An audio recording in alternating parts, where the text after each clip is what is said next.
بسم اللہ الرحمن الرحیم۔ گمنام ہیرو کے معزز ناظرین السلام علیکم۔ دوستو لائک ضرور کر دیا کریں، شکریہ۔ آئیے چلتے ہیں کہانی کی طرف۔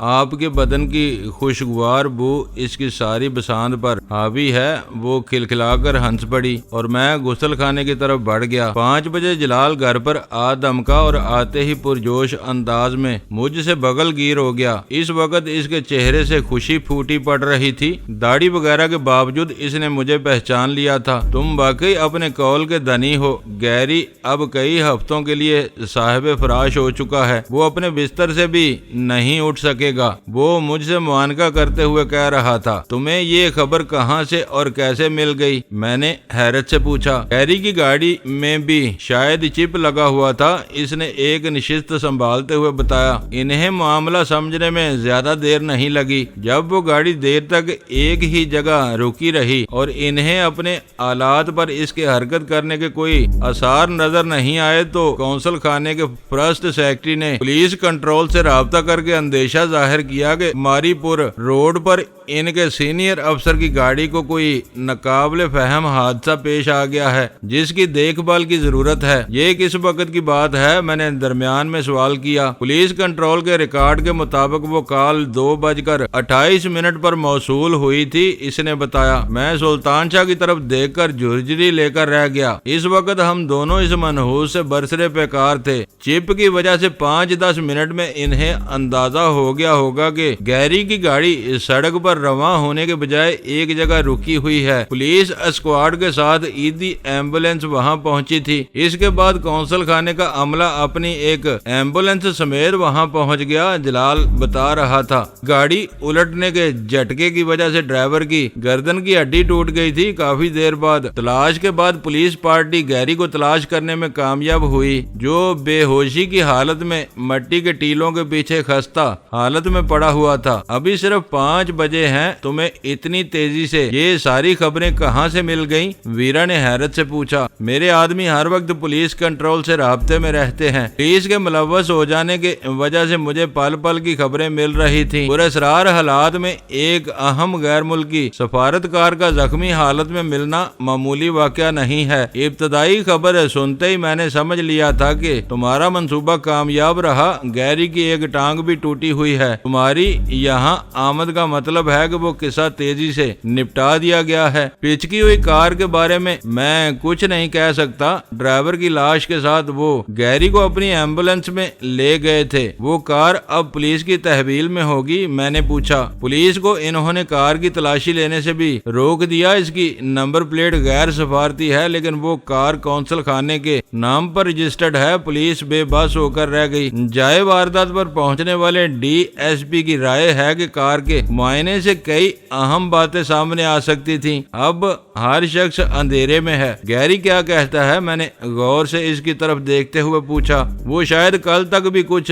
کہنے کی پوزیشن میں نہ آ سکے۔ پولیس رپورٹ کے مطابق اسے بہت بے رحمی سے مارا پیٹا گیا ہے۔ ابھی تک کسی نے اس واقعے کی FIR درج نہیں کرائی۔ دیکھنا ہوگا کہ وہ لوگ کیا راستہ اختیار کرتے ہیں۔ جلال بہت خوش اور پرجوش تھا۔ بیچارے کے ساتھ برا ہوا، ویرا احتجاجی انداز میں بولی۔ آرام سے واپس آ رہا تھا کہ راستے میں چور اچکوں کے ہاتھ پڑ گیا۔ کیا تم نے اس واقعے کو راہزنی کا رنگ دینے کی کوشش کی تھی؟ جلال نے پوچھا اور میں نے اسبات میں اپنا سر ہلا دیا۔ وہ تمہاری کوشش تھی۔ دیکھنا یہ ہوگا کہ گیری اس واقعے کو کس رنگ میں لیتا ہے۔ آج تم نے میرا دل خوش کر دیا۔ ان لوگوں کے ساتھ یہی ہونا چاہیے۔ جب تک گیری زندہ رہے گا آج کی مار کو نہیں بھول سکے گا۔ مار پیٹ کر چھوڑ دینا کامیاب حکمت عملی نہیں ہے۔ ویرا بولی، گیری مار کو زندگی بھر یاد رکھے گا، لیکن وہ دوسروں کے لیے عبرت کا سامان نہیں بن سکے گا۔ اپنے درد کو وہی سمجھ سکتا ہے، دوسروں کو اس کے درد کا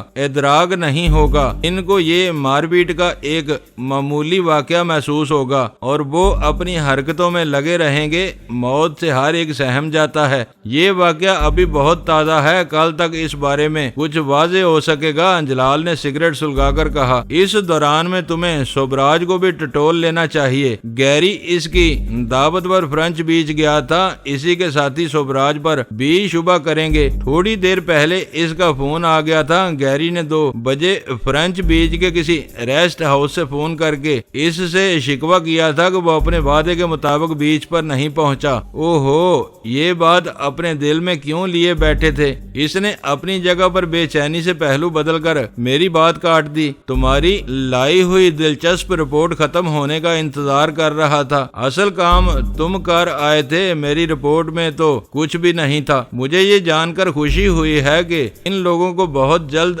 گیری کے انجام کا پتہ چل گیا۔ اب ان کی صفوں میں کھلبلی مچی ہوئی ہوگی۔ تم نے سوبراج کو یہ تو نہیں بتایا کہ تم نے گیری کی ٹھکائی کی ہے؟ کوئی خیال آتے ہی اس نے یک سوال کیا۔ کیا تم مجھے اتنا احمق سمجھتے ہو؟ وہ اسی وقت اخباروں میں اشتہار لگوانے کی تگودو شروع کر دیتا اور تم مشکلات میں پڑ جاتے۔ میں کسی سے کوئی وعدہ کر لیتا ہوں تو پھر پوری طرح اس کا پاس کرتا ہوں۔ اس واقعے کے بارے میں اس کی کیا رائے ہے؟ جلال نے روانی سے سوال کیا۔ تم کہاں ہو؟ کس واقعے کی بات کر رہے ہو؟ جب اسے گیری کے واقعے کی ہوا ہی نہیں لگنے دی گئی تو اس کے بارے میں اس کی رائے کا سوال کہاں سے پیدا ہو گیا؟ اوہ، شاید میں الجھ گیا ہوں۔ وہ اپنی پیشانی پر ہاتھ مار کر بولا۔ اس کی رائے پر لعنت بھیجو اور یہ بتاؤ کہ اس سے تمہاری کیا بات ہوئی؟ راہ والے بھٹک رہے ہیں۔ سوبراج نے انہیں ایک مزار پر پناہ لینے کا مشورہ دیا ہے۔ میں نے اسے اپنی اور سوبراج کی گفتگو کی تفصیل سنانی شروع کر دی۔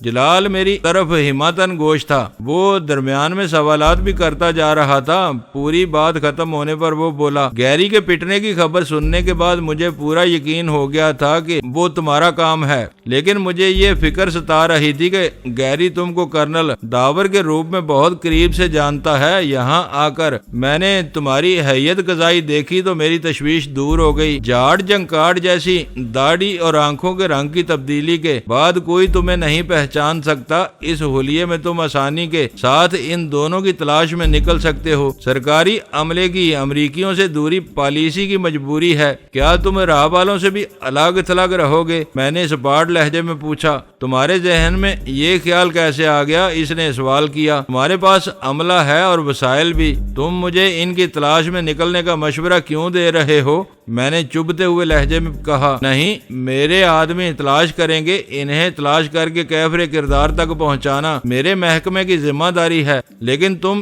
ان میں سے کم از کم ایک کو پہچانتے ہو۔ تم میدان میں نکل آئے تو ان تک پہنچنا آسان ہو جائے گا۔ اس نے جلدی سے وضاحت کی۔ جلال کی اس وضاحت سے میں مطمئن ہو گیا اور وہ مجھے نئی مہم کی باریکیاں سمجھانے میں مصروف ہو گیا۔ اس کا کہنا تھا کہ عام طور پر ایک کام کے لیے ایک سیکرٹ ایجنٹ کو مامور کیا جاتا ہے تاکہ وہ ہر طرف سے بے فکر ہو کر اپنی پوری توجہ کام پر مرکوز کر سکے۔ دشمن کی سرزمین پر ایک سے زیادہ افراد کو بھیجنا پڑ جائے تو مشن سے پہلے کلیدی اہمیت ان کے باہمی رابطے کی ہوتی ہے۔ محفوظ ترین رابطے کے لیے وائرلیس ٹرانسمیٹر کامیاب سمجھے جاتے ہیں جن میں کنیکشن وغیرہ کا کوئی جھنجھٹ نہیں ہوتا اور مخصوص حدود میں ایک سے زیادہ افراد ہر وقت ایک دوسرے کے رابطے میں رہ سکتے ہیں۔ اس کے مقابلے میں موبائل فون کی وہ افادیت نہیں تھی۔ اسے یقین تھا کہ حسن اور ذکی کے فردی ناموں سے کراچی پہنچنے والوں کے پاس خاص حد میں کام کرنے والے ٹرانسمیٹرز ضرور موجود ہوں گے تاکہ وہ ایک دوسرے سے الگ ہونے کے باوجود ہر وقت باہمی رابطے میں رہ سکیں۔ ابتدا میں جلال کی وہ باتیں مجھے عجیب اور غیر ضروری محسوس ہو رہی تھی، لیکن جب اس نے دہلی میں پکڑے جانے والے عبداللہ کا ذکر چھیڑا تو پوری بات میری سمجھ میں آ گئی۔ عبداللہ دہلی میں آئی بی کا فعال ایجنٹ تھا۔ جن دنوں میں ویرا اور غزالہ کے ساتھ وہاں اہم بھارتی افسروں اور ٹھکانوں کو اپنی سرگرمیوں کا نشانہ بنا رہا تھا تو بھارتی دارالحکومت میں ایک بونچال سا آ گیا تھا۔ دہلی میں نامعلوم غیر ملکی ایجنٹوں کا سراغ لگانے کے لیے ایسی فوجی اور نیم فوجی بختر بند گاڑیاں سڑکوں پر لائی گئی تھیں جن میں حساس اسکینر لگے ہوئے تھے۔ مشتبہ علاقوں میں گشت کے دوران وہ گاڑیاں آسانی سے یہ سراغ لگا سکتی تھیں کہ ان کے آس پاس کسی بھی فریکوینسی پر کوئی لاسلکی مواصلاتی آلہ تو استعمال نہیں ہو رہا۔ بھارتی ایجنسیاں میرا سراغ نہیں لگا سکی تھیں، لیکن ان ہیبت ناک گاڑیوں نے جامع مسجد کے علاقے میں ایک اپریٹس کے سگنل پکڑے اور ان کے سہارے عبداللہ کو رنگے ہاتھوں پکڑنے میں کامیابی حاصل ہو گئی۔ وہ کہانی مجھے پاکستان آنے کے بعد معلوم ہوئی۔ دہلی میں نازل ہونے والی تباہیوں اور ہلاکتوں پر بھارتی حکام غصے سے پاگل ہو رہے تھے۔ وہ اپنے اصل حریف تک پہنچنے میں بری طرح ناکام رہے تھے۔ انہوں نے سارا غصہ عبداللہ پر اتار دیا۔ وہ ونود نامی ایک افسر کے بے ایمانہ تشدد کا شکار ہو کر گردے پھٹ جانے کی وجہ سے شہادت کے رتبے پر فائز ہو گیا۔ وہ واقعہ جلال کے اشتعال کے سبب میرے ذہن میں جاگزی ہو کر رہ گیا تھا۔ جلال نے ونود سے عبداللہ کے خون کا بدلہ لینے کی قسم کھائی تھی۔ جب ونود ایک سورما کی طرح بھارتی چھتری کے سائے میں پاکستان پہنچا تو جلال نے بہت بے رحمی سے اس کا کام تمام کر کے ونود سے اپنے ساتھی کی وحشیانہ موت کا بدلہ چکا دیا۔ جلال کلفٹن کے علاقے میں ان دونوں ایجنٹوں کا سراغ لگانے کے لیے وہی حکمت عملی اختیار کرنے کا ارادہ کر چکا تھا۔ اس کی خواہش تھی کہ میں اس مشن میں شامل رہوں کیونکہ میں ان دونوں میں سے ایک کو پہلی نظر میں پہچان سکتا تھا۔ مشن میں شمولیت کے لیے ضروری تھا کہ مجھے پورے طریقہ کار کا علم ہو۔ جلال نے کسی تمہید کے بغیر وہ خلاصہ مجھے سنا دیا تھا۔ اصولی اتفاق ہو جانے کے بعد جلال نے وہیں سے اپنے کسی آدمی کو فون کر کے بتایا کہ راہ کے دو ایجنٹوں کے بارے میں کچھ سراغ ملے تھے جن کی روشنی میں اسکیننگ وہیکلز کے ساتھ فوری طور پر کام شروع کرنا تھا۔ اس کی باتوں سے اندازہ ہو رہا تھا کہ آئی بی والے پہلے سے ان دونوں کی تلاش میں لگے ہوئے تھے۔ چند منٹ کی گفتگو کے بعد اس نے بتایا کہ آپریشن کے آغاز کے لیے 8 بجے کا وقت طے ہوا تھا۔ وہ گاڑیاں آئی بی کی ملکیت نہیں تھی۔ آرمی گیریزن سے ان کے بندوبست کے لیے کچھ وقت درکار تھا، اس لیے آپریشن 8 بجے سے پہلے شروع نہیں ہو سکتا تھا۔ جلال کے لیے کسی اسکیننگ وہیکل میں ہمارے گھر آنا ممکن نہیں تھا۔ طے یہ ہوا کہ میں 7:45 بجے سر جہانگیر کوٹھاری پریڈ کے سامنے پہنچ جاؤں گا۔ اس آپریشن میں تمہارا کوڈ M2 ہوگا، میں M1 رہوں گا۔ اس نے اٹھنے سے پہلے مجھے بتایا ہم دونوں کے علاوہ مزید 3 آدمی شریک ہوں گے۔ پانچوں کا آپریٹس پر ایک دوسرے سے رابطہ ہو سکے گا۔ تمہارا آپریٹس ابھی گاڑی میں سے دے دوں گا۔ اس کے پاس وقت کم تھا، وہ فرصت کے ساتھ وقت گزارنے کے ارادے سے ہماری طرف آیا تھا۔ سبراج سے ملنے والے سراغ کی روشنی میں جلد از جلد کام کا آغاز کرنا ضروری ہو گیا تھا، جس کی تیاری کے لیے وقت درکار تھا۔ میری بریفنگ مکمل ہوتے ہی وہ اٹھ گیا۔ اس نے گھر میں آ کر نئی گاڑی کا کوئی ذکر نہ کیا۔ میں نے بھی اسے کچھ بتانا مناسب نہ سمجھا۔ اپنی گاڑی کا دروازہ کھول کر اس نے پچھلے پائیدان میں پڑے ہوئے ایک سیاہ بریف کیس میں سے سگریٹ کے پیکٹ کے برابر ایک آپریٹس نکال کر میرے حوالے کیا۔ اختصار سے اس کے طریقہ استعمال کا بتایا اور واپس چلا گیا۔ میں اسے رخصت کر کے اندر پہنچا تو ویرا نے چھوٹتے ہی سوال کیا، اس نے ہماری گاڑی کے بارے میں کچھ کہا یا خاموشی سے چلا گیا؟ اس نے اس طرف دھیان نہیں دیا۔ میں نے بے پرواہی سے کہا، وہ آئی بی کا افسر ہے، نئی گاڑی دیکھتے اسے چوکنا ہو جانا چاہیے تھا کہ ہمارے گھر کون آیا ہوا ہے۔ وہ ذکر کرتا تو بات صاف ہو جاتی۔ وہ یہاں افسر نہیں دوست بن کر آیا ہے۔ دوست اپنی اتنی باریکیوں میں نہیں جاتے۔ ویرا کو منہ توڑ جواب دے کر میں سلطان شاہ کی طرف متوجہ ہو گیا۔ یہاں سے ہم دونوں الگ الگ گاڑیوں میں 7 بجے روانہ ہوں گے۔ میں راستے میں اول خان کی گاڑی اس کے گھر پر چھوڑ دوں گا۔ وہاں سے تم مجھے اپنے ساتھ لوگے اور کلفٹن چھوڑ کر لوٹ آؤ گے۔ تم نے میرے بارے میں جلال سے بات نہیں کی۔ سلطان شاہ نے موقع ملتے ہی شکایت کی، میں نے بھی تو حسن کو دیکھا ہوا ہے، مجھے اس مشن میں شامل ہونا چاہیے تھا۔ میں نے تمہارے منہ میں لگام نہیں ڈالی ہوئی تھی، اپنی بات تم کو خود کرنی چاہیے تھی۔ میں اس ڈر سے خاموش رہا کہ کہیں تم